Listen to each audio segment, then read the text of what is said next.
Hello everyone, welcome back to my channel. আজকে চলে এসেছি দার্জিলিংয়ের ডে 2 এর ভিডিও নিয়ে।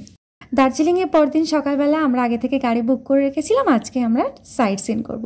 তো সকালবেলা একটু রোদ উঠেছে দেখে মনটা আনন্দে ভরে উঠেছে, কারণ আগের দিন যেদিনকে আমরা এসেছি সেদিন কিন্তু সারা রাস্তা বৃষ্টি হচ্ছিল। সো আমাদের বেশ অসুবিধা হচ্ছিল, আর ভাবছিলাম যদি এরকম বৃষ্টি চলে তাহলে আমরা আর ঘুরতেই পারবো না। কিন্তু রোদ ঝলমলে দেখে বেশ ভালো লাগলো, আর আমরা ফ্রেশ হয়ে একদম রেডি হয়ে ব্রেকফাস্ট করতে চলে এসেছি। আর গাড়ি বলে দিয়েছি 9টা থেকে 9:30টার মধ্যে গাড়ি চলে আসবে, তো আমরা সাইট সিনের জন্য বেরিয়ে পড়বো। তো এখানে আমরা হোটেল মহাকালে এসে ব্রেকফাস্ট করছি।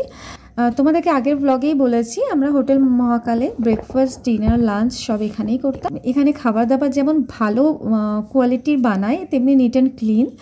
আর খুব ভিড় হয় এখানে, কারণ এত ভালো খাবার এখানে পাওয়া যায়, বাঙালি খাবার। তো সে কারণে এখানে কিন্তু খুব ভিড় হয়। তো আমরা একদম সকাল সকাল চলে এসেছি, আর বেশ টেস্টিও ছিল। লুচি আর তরকারিটা বেশ ভালো বানিয়েছিল। তো আমরা এখান থেকে খাওয়া দাওয়া করে বেরিয়ে পড়বো সাইট সিনের জন্য।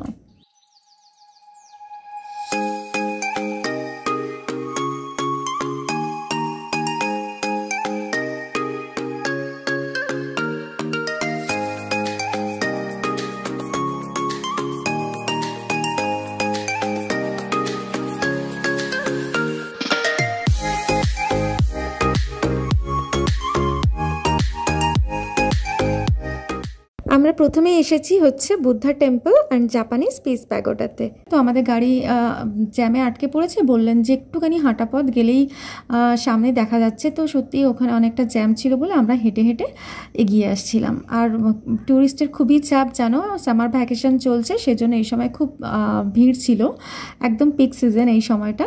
আর আমার চ্যানেলে যেহেতু দার্জিলিংয়ের ট্যুরের সম্পূর্ণ ভিডিও দেওয়া আছে, তো তোমরা চাইলে দেখে নিতে পারো। আমি লিঙ্ক ডেসক্রিপশন বক্সে দিয়ে দেবো, সেখানে আমি কিন্তু পুরো ডিটেলসে আলোচনা করেছি।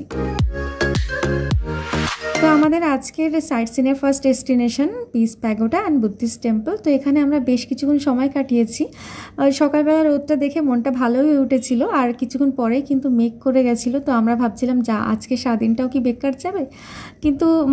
কিন্তু কি বলবো, আমরা ঠিক যেখানেই আমাদের যে স্পটগুলো, মিক্স পয়েন্টগুলো আমাদের ঘোরার ছিল, সেই জায়গাগুলোতে কিন্তু ঠিক যখনই আমরা গাড়ি থেকে নামছি আর দেখছি বৃষ্টিটা থেমে যাচ্ছে, শুধু জুতে গিয়ে একটু সমস্যা হয়ে গেছিলো। তো এই হচ্ছে ব্যাপার। তো চলো এখন আমরা এখানে কিছুক্ষণ আনন্দ করে নিই। পিস প্যাগোডার মধ্যে একটা আলাদা শান্তি অনুভব হয়, আর প্রচুর গাছ আছে। পাইন গাছগুলো এত সুন্দরভাবে থাকে, সারিবদ্ধভাবে, দেখতে একটা অসাধারণ লাগে। তবে মেঘের কারণে কিন্তু এখান থেকে কাঞ্চনজঙ্ঘার ভিউ দেখা যাচ্ছে না, আগেরবারে যেটা পেয়েছিলাম। তারপর আমরা সোজা চলে আসলাম দার্জিলিং যে জুতে এবং হিমালয়ান মাউন্টেনিয়ারিং ইনস্টিটিউট। সেখানে আমরা বেশিক্ষণ কাটাইনি, সেখানে আমরা কিছুক্ষণ থেকেই চলে এসেছি। এরপর আমরা চলে এসেছি সোজা রক গার্ডেন, কারণ রক গার্ডেনটা অনেকটাই নিচে। তোমরা জানো দার্জিলিং গেলে রক গার্ডেনটা মাস্ট যেও। আর আমরা আগের বার এসেছিলাম যখন দার্জিলিং, রক গার্ডেনটা আমরা তখন আসিনি, সেজন্য এবার এসেছি। রক গার্ডেনে খুব সুন্দর ঝর্ণা আছে, তার সাথে পাথরের গা বেয়ে বেয়ে রাস্তা করা আছে, বেশ অনেক দূর ওঠা যায়। তো এখানে আমরা বেশ কিছুক্ষণ সময় কাটিয়েছি। তারপর আমরা ওখান থেকে ফেরার পথেই একটা চা বাগান দেখতে পেয়েছিলাম, সেখানেও আমরা বেশ কিছুক্ষণ থেকেছি। এখান থেকে ভিউটাও অসাধারণ ছিল। আর এই যে পাহাড়ি রাস্তায় চা তুলে নিয়ে এই খাড়াই পথে ওনারা এখন বাড়ি ফিরছেন। কতটা পরিমাণ চা তুলে নিয়ে এখান থেকে এখন যাচ্ছে, বেশ একটা ভালো লাগছিল দেখতে। আর এই চা বাগান থেকে পাহাড়ের একটা অসাধারণ ভিউ আমরা দেখতে পাচ্ছিলাম, যেটা চোখে না দেখলে ভাষায় প্রকাশ করা যাবে না, এত সুন্দর লাগছিল ওখান থেকে।